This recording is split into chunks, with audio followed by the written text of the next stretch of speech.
Wildfires are scorching the West Coast, leaving behind a path of death and destruction. In California, the August complex fire has become the largest fire in state history. Nearly 500,000 acres have burned, and the fire there still only 24% contained. NBC News correspondent Steve Patterson is near another fire, the DORADO fire. It's burning in Yucaipa, California, east of Los Angeles. Steve, I know you've been throughout the region all week long covering the fires. What is it you're seeing today?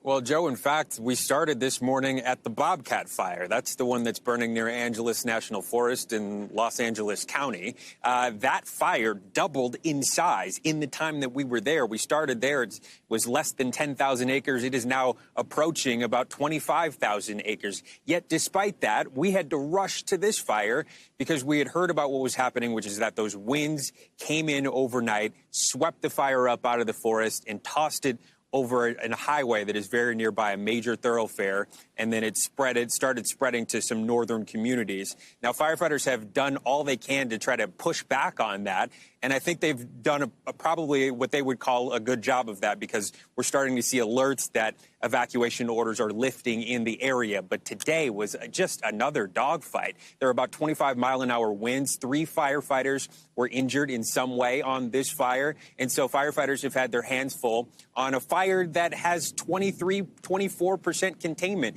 Usually, Joe, when you have a fire that's beyond 15%, 20%, that's a fire that's on its way out. It has not been the case with really any of these fires.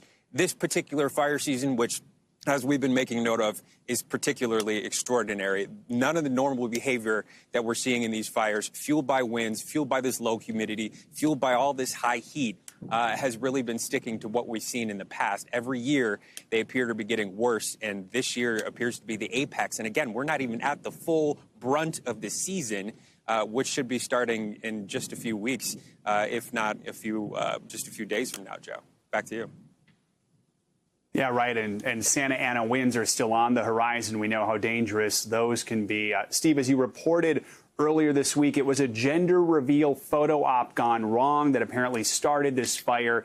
Any indication at this point as to whether those people might be held responsible?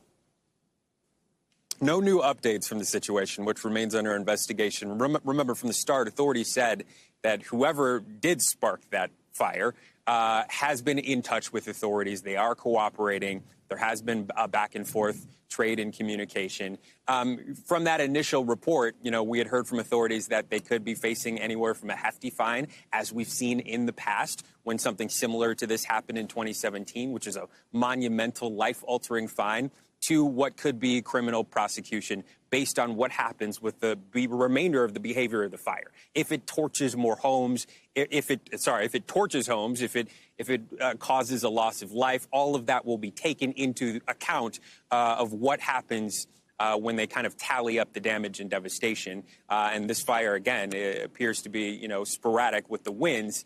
But again, those people are cooperating. We know, again, bears repeating, it was a gender reveal gone wrong.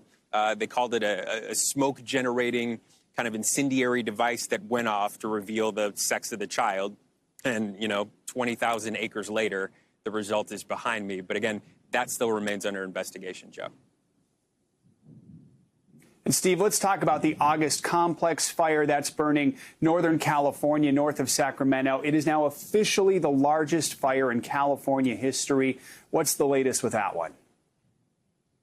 That fire is a complex fire, so it started when 37 other fires essentially came together after those series of lightning strikes. Hundreds of lightning strikes started, about a month ago in August. That started kind of this extraordinary fire season that we're in now. That complex fire, more than 470,000 acres. It dwarfs the next biggest fire, which would have been the Mendocino complex fire in the same similar region in 2018, which was nearing about 460,000 acres. Firefighters, there are about 1,000 of them on the front lines of that fire. They have their hands full. But what I will say about that is that despite how big it is, which is hundreds of thousands of acres, it's only burned, and you want to be careful when you say only, because structures are structures, but it's only burned 26 structures. So this is burning in a very remote area, away from civilization, in essence, And, unlike a case in which you would see what happened with the Camp Fire, which destroyed the entire town of Paradise, 18,000 structures, that fire was just a fraction of the size of the largest fire now in modern California history. So it is very big, but it is mostly burning in a remote area. That is not to say it's not dangerous. When you have a fire that big, its fronts could literally be in different counties. So firefighters are doing all they can to try to pare that down, along with the hundreds of fires that are burning across the state, including the 30 major fires that firefighters are most worried about. Joe? All right. Good context, Steve. Thank you so much. Stay safe out there.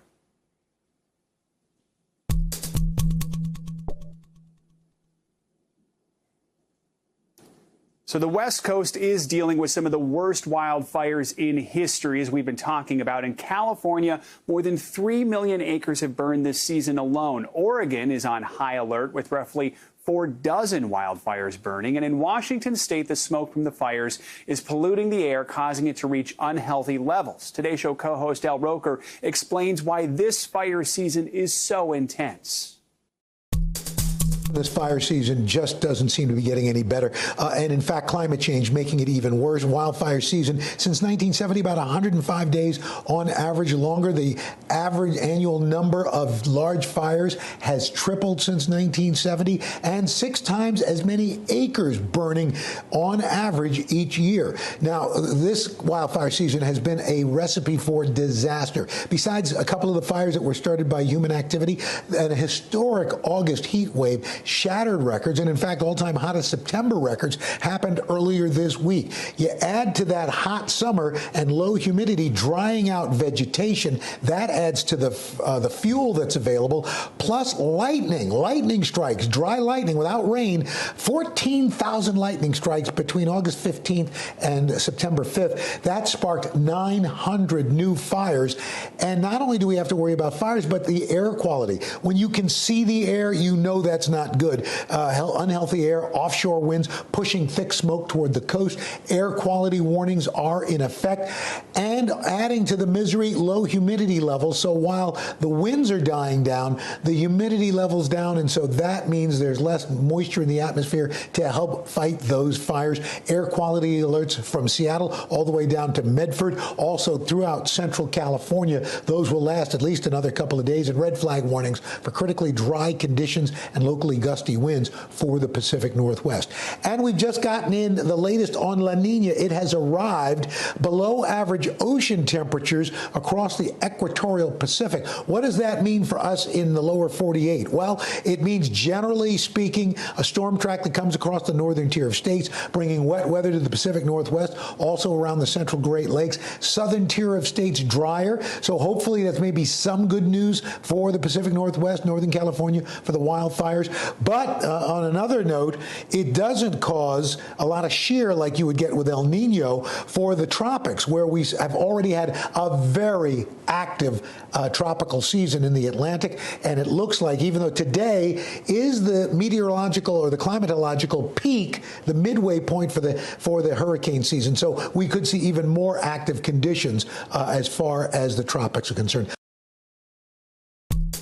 Hey, NBC News fans, thanks for checking out our YouTube channel. Subscribe by clicking on that button down here, and click on any of the videos over here to watch the latest interviews, show highlights, and digital exclusives. Thanks for watching.